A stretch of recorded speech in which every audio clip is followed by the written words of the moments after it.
wabarakatuh. Hai anak-anak, apa kabar? Bertemu lagi dengan Bu Raudah dalam mata pembelajaran Pendidikan Pancasila dan Kewarganegaraan. Apa kabar anak-anak ibu di rumah? Tentunya baik-baik saja kan, tetap sehat dan selalu semangat belajar walaupun dari rumah. Nah, hari ini ibu akan memberikan materi pembelajaran melalui YouTube dan PPT yang ibu presentasikan berikut. Bahas tentang makna persatuan dalam kebangsaan. Minggu ini kita akan membahas tentang prinsip persatuan dalam keberagaman suku, agama, ras, dan antar golongan. Apa itu persatuan dalam keberagaman? Nah, walaupun kita berbeda-beda tadi suku, agama, ras, bahasa, antar golongan, namun kita tetap harus bersatu sebagai warga negara Indonesia. Tidak mudah terpecah belah, tidak mudah dihasut dan adu domba, sehingga Indonesia tetap utuh dan tidak menjadi makanan para penjajah. Kemudian, prinsip persatuan dan keberagaman itu ada beberapa yang harus diwujudkan. Yang pertama adalah prinsip Bhinneka Tunggal Ika, yang mana mewajibkan kita untuk bersatu sesuai dengan makna dari Bhinneka Tunggal Ika. Apa makna dari Bhinneka Tunggal Ika, anak-anak? Iya, betul. Maknanya adalah berbeda-beda tetapi tetap satu juga.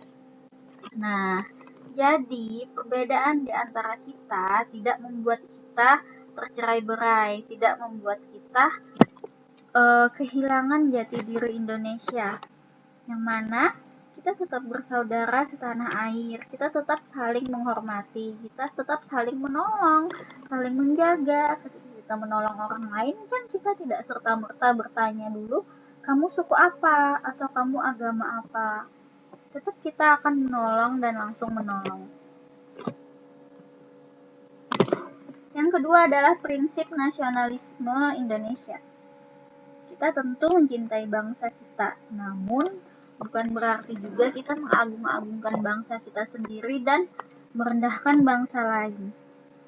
Kita lahir di Indonesia, kita besar di Indonesia, kita makan, minum dari tanah Indonesia. Tentu kita sangat cinta kepada Indonesia. Nah, bagaimana rasa nasionalisme itu membuat kita melindungi Indonesia kita agar tidak dijarah oleh negara lain, agar kekayaan alam Indonesia tidak diambil oleh bangsa lain. Seperti itu bukti kita cinta terhadap Indonesia. Lalu bagaimana dengan saudara-saudara kita yang tidak tinggal di Indonesia? Tentu kita juga harus tetap menolong mereka ketika mereka mendapat musibah, ketika mereka dizolimi. Kita akan bersimpati, kita akan menolong, membela, karena mereka orang-orang baik juga.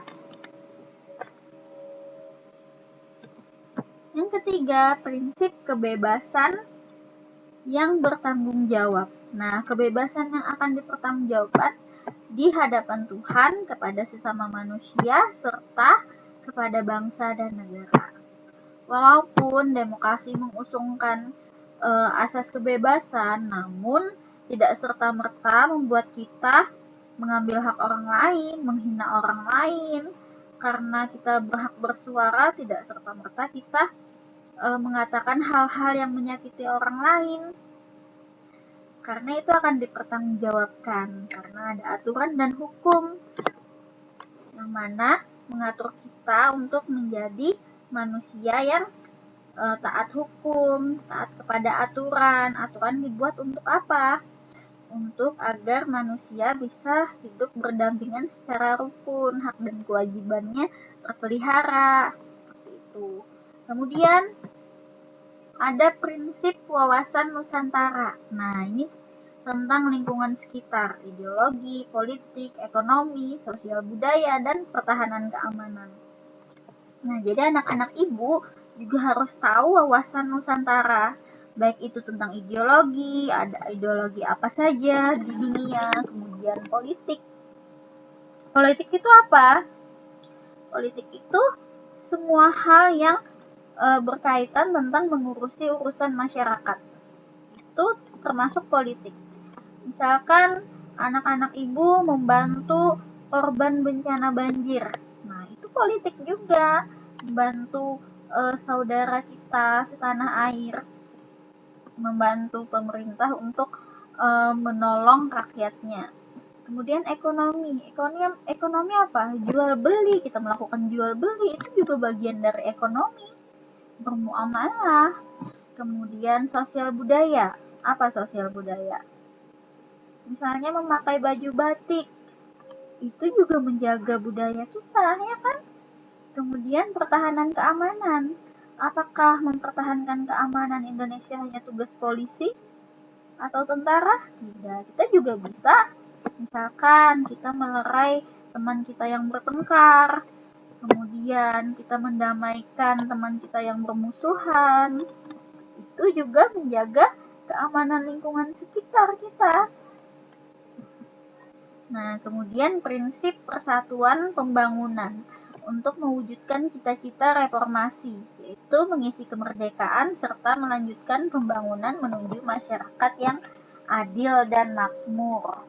Nah, tentu segenap warga negara mesti mewaspadai segala bentuk ancaman yang dapat memecah belah bangsa Indonesia dengan senantiasa mendukung segala upaya dan strategi pemerintah dalam mengatasi berbagai ancaman tersebut. Misalkan yang heboh juga terjadi di Papua, ada gerakan Papua Merdeka. Nah, apa yang pemerintah lakukan untuk menghindari terpecah belahnya Indonesia? Tentu kita dukung agar negara Indonesia tetap utuh, tidak terpecah belah, tidak semakin mengecil.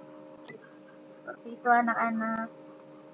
Nah, anak-anak, itu tadi penjelasan dari Ibu tentang materi pembelajaran kita hari ini. Ibu harap anak-anak Ibu bisa mengerti dan memahami materi pembelajaran yang sudah Ibu berikan.